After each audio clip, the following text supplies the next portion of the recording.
Je suis née Fatima, fille de Kir Mohammed. Mon père était indien et ma mère est malaise. J'ai donc une double culture, la culture indienne et celle de la Malaisie. Ma mère est née en Malaisie où elle a été élevée avant de s'installer à Singapour. Mon père est né à Singapour, mais il a été élevé, mais ses parents sont originaires de Kadinalu, au sud de l'Inde.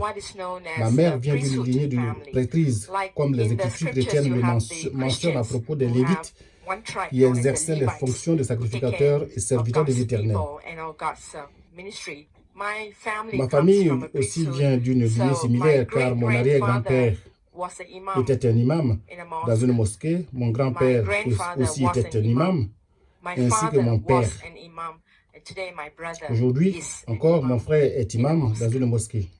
J'ai 2 frères et 2 sœurs, dont je suis l'aîné.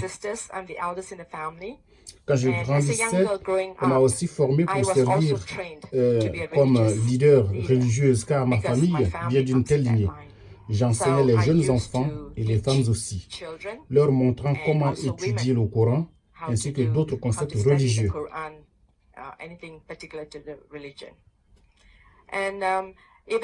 Si tout le monde jeûne pendant 30 jours lors du Ramadan, ma famille et moi, nous faisions au moins 40 à 45 jours chaque année.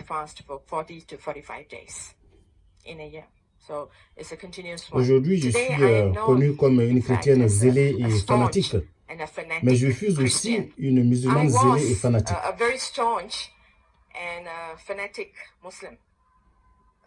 C'est ce que je connaissais et j'avais grandi ainsi. C'est ce que j'étais. Peu importe où j'étais, je me mettais à genoux pour exécuter mes 5 prières quotidiennes. Ma famille était connue pour aider toujours quelqu'un d'une façon ou d'une autre. Je remercie Dieu de m'avoir fait venir d'une telle lignée, car la discipline qui dirigeait ma vie musulmane m'aide énormément maintenant en tant que chrétienne. Parfois, je pense que les musulmans en général montrent combien les chrétiens devraient avoir honte, car beaucoup de choses que font les musulmans sont des choses que Dieu veut que les chrétiens fassent, et cependant, ils en sont incapables. Nous ne le faisons pas.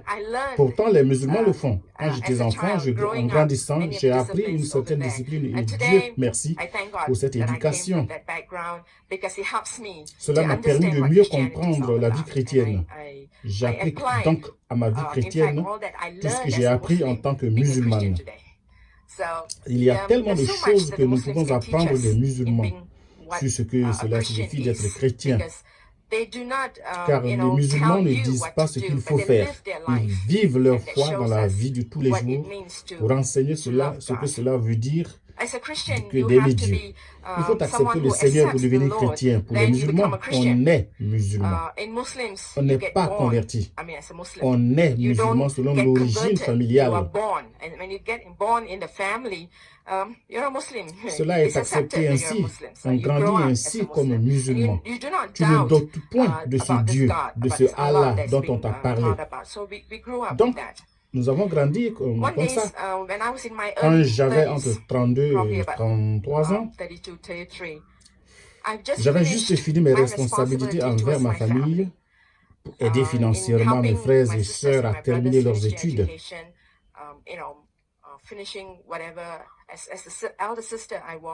En tant que leur aîné, c'était mon devoir.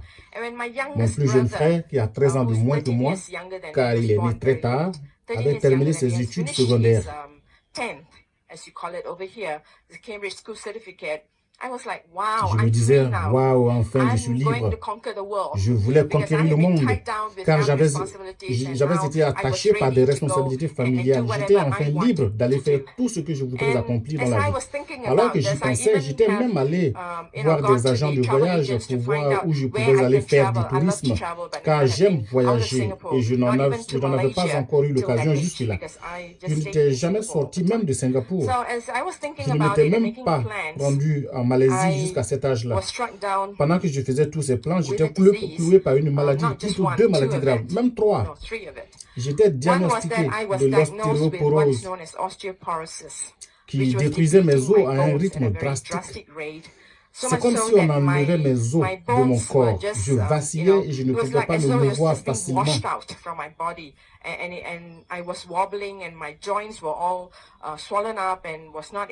Et mes articulations étaient enflées. J'étais aussi diagnostiqué d'arthrite rhumatoïde qui attaquait les ligaments de mes articulations. La dernière maladie était le cancer du sang, la leucémie du sang. Les trois choses à la fois sont venues et je me demandais ce qui se passait. En tant que musulman, bien entendu, je devais juste accepter mon sort, me coucher et mourir. Car l'islam est une religion fataliste. Ce qui te tombe dessus, tu dois l'accepter et ne pas t'en plaindre. Ma conception de Dieu en tant que musulmane était que Dieu est très haut placé là-haut. Il est un Dieu saint et nous, les humains, nous ne pouvons pas venir dans sa présence car nous sommes des pécheurs. Il y a un gouffre énorme qui nous sépare de Dieu et il n'y a aucun moyen pour nous d'aller vers lui. Nous pouvons prier, mais nous devons rester à notre place. Nous ne pouvons pas aller vers lui. C'est le genre de conception que nous avons de lui en islam. Mais pour une certaine raison, je remercie Dieu pour cela car j'avais un esprit combattant. Quand j'ai été réduite à ce sort, je me suis dit, pas question, car j'avais beaucoup lutté dans ma vie de jeune adulte pour soutenir ma famille. Je n'ai même pas pu me marier à cause de mes responsabilités envers ma famille. Je me disais, maintenant que je suis libre et que je peux enfin vivre pour moi-même, une sentence de mort me tombe dessus. C'était quelque chose que je ne pouvais pas accepter. Bien qu'étant musulman, bien que leader religieux, je pointais un doigt accusateur vers le ciel et je disais, comment peux-tu oser me faire ça? Comment puis-je accepter ceci? C'est le moment pour moi de commencer à vivre et tu me prends ma vie. Tu ne peux pas faire ça. Voilà ce que je disais à Dieu. Alors que j'y pensais, je me suis souvenu d'une amie, quelqu'un que je considérais comme une amie, m'est venu à l'esprit. J'étais professeur de lycée et il y avait une jeune collègue qui, chaque fois qu'elle venait en salle des profs, s'asseyait toujours à l'autre bout de la salle, tandis que moi, je restais assise à l'opposé. Non pas que nous nous haïssions, mais il y avait comme une compétition en sourdine entre mon Dieu et son Dieu. Elle est anglicane. Quand vous la voyez, vous ne pouvez compétir avec elle car elle est très sympa. Avant qu'elle ne s'asseye en salle de prof, je savais qu'elle priait son Dieu. Elle restait là, les yeux fermés pendant une minute et les mains fermées. Je ne saurais dire ce qu'elle disait alors, mais je sais qu'elle priait et ensuite seulement elle pouvait s'asseoir. Tout ce que je lui disais, elle répondait par mon Dieu. Dieu était dans toutes ces phrases. Mon Dieu peut faire toutes choses. Il n'y a rien que mon Dieu ne puisse pas faire. Rien n'est impossible à mon Dieu. Elle méritait avec ça. Vous ne pouvez rien partager avec elle sans qu'elle n'envoie son Dieu dans l'affaire. Pour elle, son Dieu était tout. Elle n'était pas arrogante ni trop bavarde en disant cela, mais elle le disait gentiment.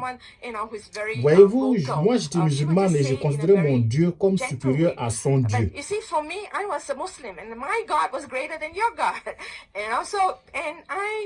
Et j'étais couverte en tant que musulmane. Mais maintenant, vous pouvez voir ma face et mes mains, mais en ce temps-là, vous ne pouviez pas me voir ainsi. Mes cheveux étaient très longs, me couverts et je partais au travail ainsi. Les seuls hommes qui pouvaient me voir non couverts étaient mon père et mes frères. À part eux, aucun autre homme ne pouvait me voir non couverte. On en était à cette entente cordiale non écrite. Tu gardes ton Dieu pour toi et moi, je garde mon Dieu pour moi. Tu restes à ta place et je reste à la mienne. Nous avons travaillé ainsi ensemble pendant 10 ans dans le même établissement. Nous nous respections, mais nous ne parlions pas de ces choses-là. Je la pointais du doigt, Jean, ne me parle pas de ton Dieu, ce genre de choses. Mais quand j'ai été assommé par cette sentence de mort, j'ai pensé à cette femme. Mais entre-temps, j'avais quitté mon poste depuis 2 ans. Je ne savais comment la contacter. Eh bien, en tant que femme intelligente, comme je croyais l'être, je devais consulter l'annuaire téléphonique, mais je n'y ai pas du tout pensé. J'étais couché chez moi à la maison et je voulais lui parler et mon téléphone a sonné chez moi à la maison.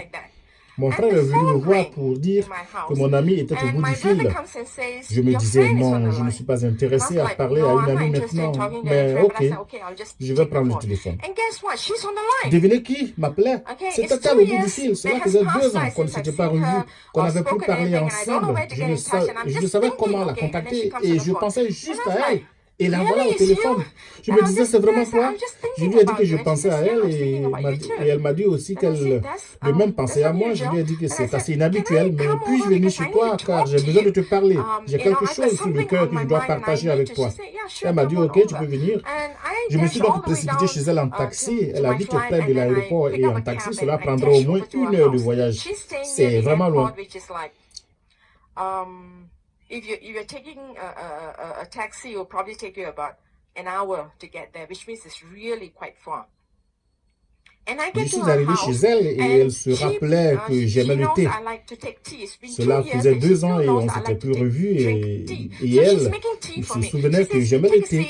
Elle me faisait une tasse de thé, elle m'a demandé de m'asseoir pendant qu'elle me faisait mon thé. Je me disais, peux-tu t'asseoir afin que enfin, car je ne veux pas de thé, je dois te parler. Elle m'a répondu, vas-y, parle. Je pleurais et mes larmes coulaient. Je lui ai dit que selon les médecins, dans 3 mois en plus, je dois mourir des suites de paralysie. Je suis mourante. Elle continuait de me faire du thé. Je lui ai dit, mais est-ce que tu m'écoutes moi? Elle me dit, oui, je t'ai entendu. Je lui ai dit, tu as entendu que je suis mourante? Elle me dit, oui, je t'ai entendu. Et elle me sort sa déclaration classique.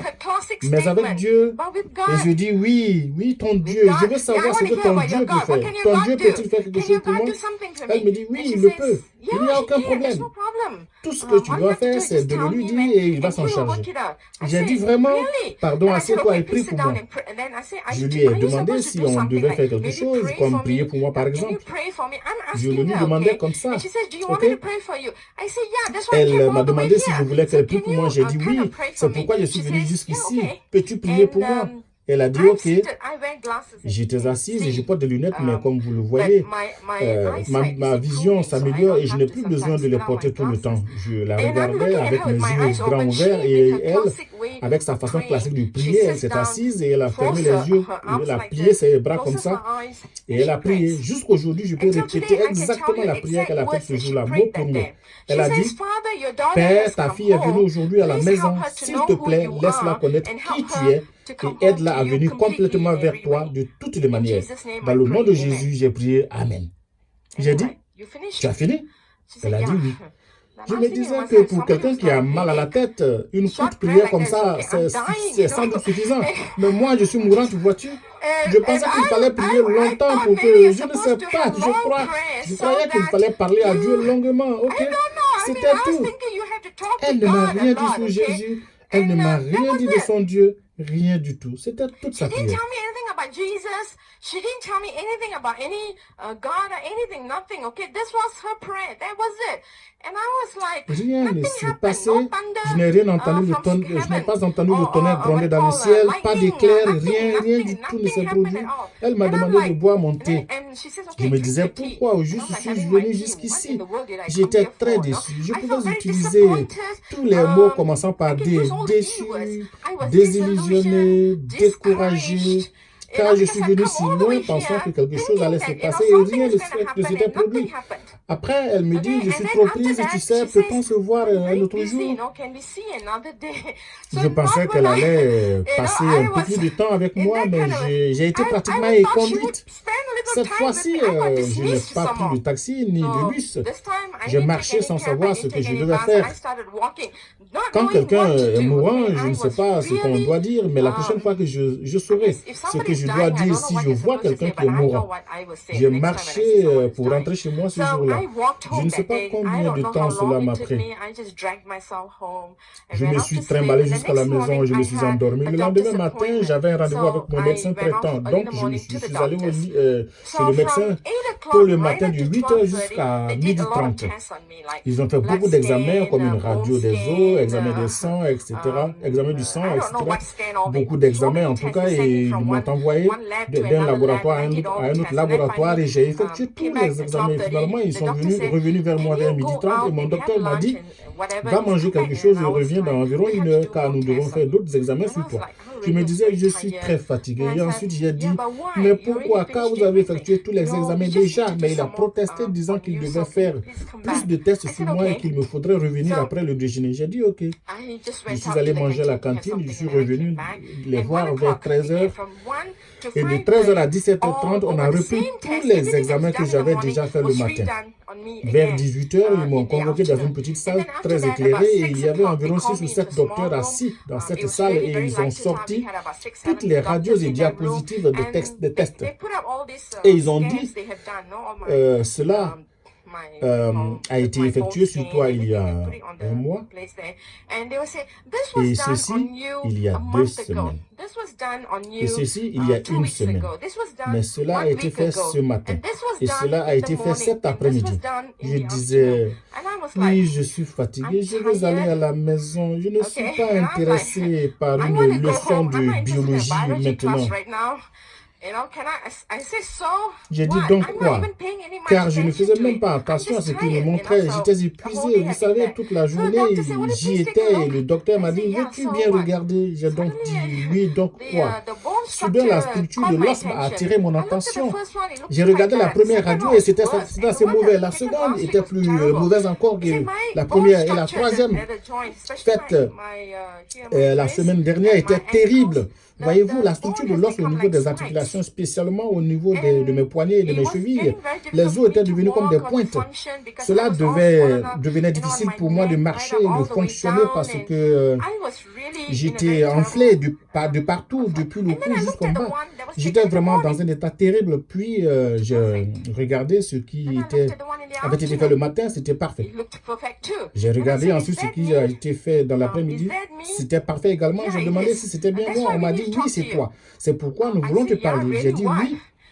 Quoi? Vraiment quoi donc? Vois-tu d'autres médecins? Prends-tu d'autres médicaments?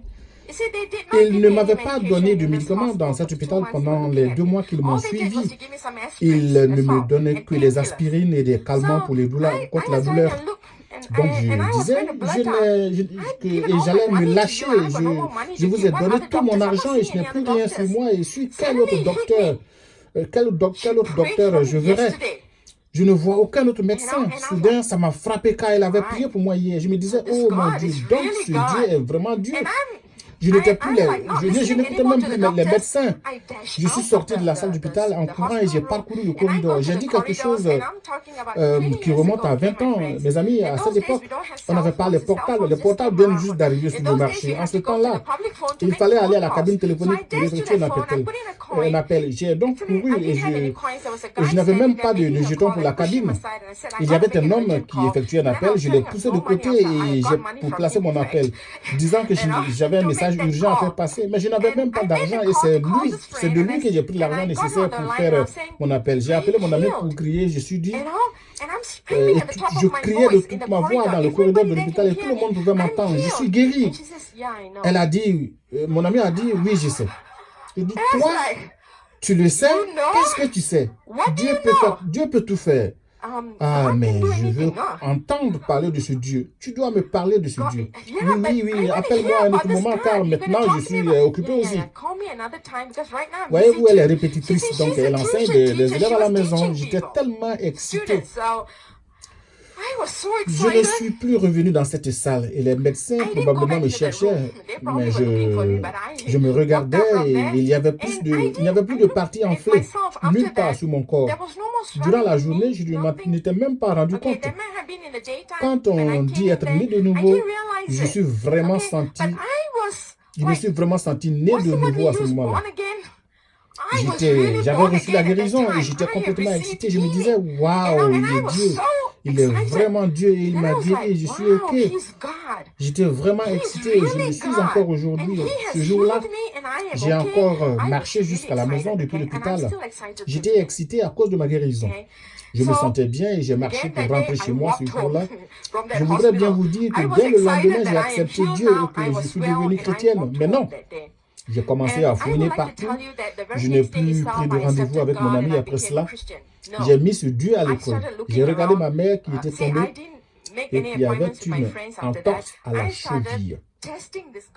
Je n'ai jamais, je n'ai prié, je n'ai pas prié à haute voix.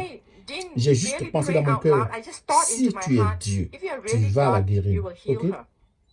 C'est tout ce que je me suis dit. Le lendemain, je suis allé voir ma mère et elle était guérie. Je suis allé voir ma tante, puis mon oncle, puis mon frère.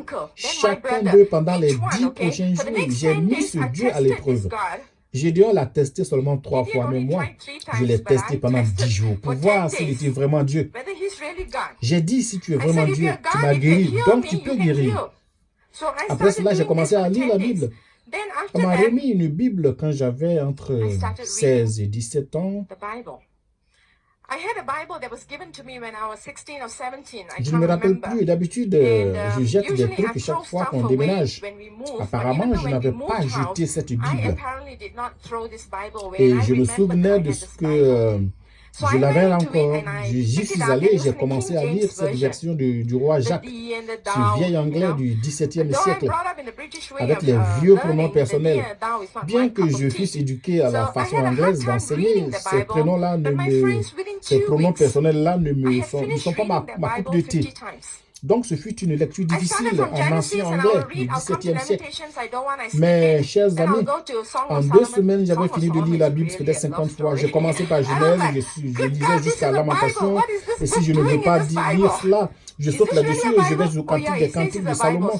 C'est vraiment une histoire d'amour. Je me disais, mon Dieu, c'est la Bible. Qu'est-ce que ce texte fait ici dans la Bible? C'est vraiment la Bible. Il dit, oui, c'est la Bible. Je suis indienne. Voyez-vous, je suis conservatrice, même si je ne parle pas l'hindou. Mais je n'ai pas appris cette langue quand je grandissais. Donc, le langage était très explicite et j'ai demandé à Dieu s'il parle ainsi, si Dieu parle comme ça. Donc, je sautais les parties avec lesquelles je n'étais pas vraiment confortable. J'allais en avant, je revenais en arrière, mais je suis allé au Nouveau Testament et je voulais savoir qui était ce Dieu. Je voulais vraiment savoir qui il était. Donc, je me retournais sur l'évangile et je lisais et ensuite je marchais dans ma chambre et je faisais des va-et-vient. Des va-et-vient, je lui parlais en disant, tu es vraiment grand, tu es venu parmi nous et tu t'es révélé en nous, ce genre de choses. Vous savez, je parlais seul. Un moment est venu, je ne pouvais plus rester musulman. Je devais accepter ce Dieu. Donc un jour, finalement, c'était 3 semaines après, j'entrais dans la 4e semaine, je me suis levé. Je vais au lit d'habitude dans tous les cas très tard, mais ce jour-là, à minuit et demi, 1h du matin, je suis allé dans la cuisine de notre appartement. J'avais tellement bien lu la Bible que je savais à propos de toutes les histoires qui s'y trouvent. Je me suis tourné vers le livre d'Actes des Apôtres, chapitre 9. J'ai ouvert la Bible sur cette histoire et je l'ai déposée sur le plancher de la cuisine. J'ai dit à Dieu, regarde, ce type, Paul, est pourri. Ce type a tué tellement de gens appartenant à ton peuple, mais tu as été si miséricordieux envers lui, tu es venu vers lui pour qu'il sache qui tu es. Il t'a vu et après cela, il est devenu ton serviteur. Il a même écrit toutes les autres épîtres pour toi. Je ne prétends pas te servir, mais tu vois, je suis né dans cette famille. Tout ce que je connais, c'est Allah. Tout ce que je sais, c'est à propos de ce Dieu. Mais ce n'est pas lui qui est Dieu, c'est toi qui es Dieu. Maintenant, tu dois me laisser te voir de la même manière que ce type t'a vu. Maintenant, tant que je ne te vois pas, je le regrette, je ne peux pas te suivre. Je ne pense pas avoir fini ma conversation avec lui car cette nuit, cette cuisine où je me tenais ne ressemblait plus à une cuisine soudaine. Il y avait une grande lumière qui a inondé la cuisine. Aujourd'hui, j'y pense et je remercie Dieu pour le soleil. Et j'apprécie sa lumière, mais ça n'a rien à voir avec la lumière que j'ai vue cette nuit-là. C'était une si glorieuse lumière qui a inondé les lieux. Dans mon esprit, je me demandais, qui es-tu? Mais où es-tu? Où es-tu?